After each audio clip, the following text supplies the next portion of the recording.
আসসালামু আলাইকুম, সবাই কেমন আছেন? দেখেন দুপুরে টাইম, কত রোদ, একটা গাড়ি একটা মানুষ রোডে নাই, অথচ আমি রোডে আছি। আমি ডিউটি করতে হইব, এটা প্রবাসীদের ডিউটিটা এরকমই, বুঝছেন? দেখেন একটা লোক রোডে ঘাটে কি আছে? দেখা যায় একটা গাড়ি, দেখা যায় নাই, কিন্তু আমি আছি রোডে। কারণ ডিউটিটা আমার এইরকমই পালন করতেই হইব, ঠিক আছে? আর এইগুলা দেখেন আগর আমলের সৌদির ঘর, মাটির ঘর, দেখছেন মাটির ঘর। তো এইগুলো আর কি পরিস্থিতি ভাই। বিদেশ যারা আইতে চান তারা সতর্ক।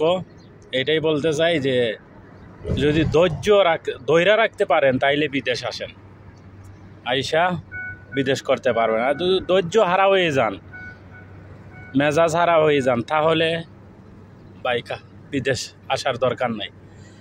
এখানে মনে করেন ধৈর্যের পরীক্ষা দিতে হইব, বুঝছেন? অনেক ধৈর্যর পরীক্ষা দিতে হয়। এমন টাইমে ফোন করব কফিলে যে এইদিকে যাও, রোদ তুফান মেঘ বৃষ্টি যত ডিগ্রি রোদ হোক না কেন, গরম হোক না কেন, তোমারে ছাড়বো না, তোমার যেতেই হবে, ঠিক আছে? এর জন্য বলছি এখানে আসতে হলে ধৈর্য লাগবে।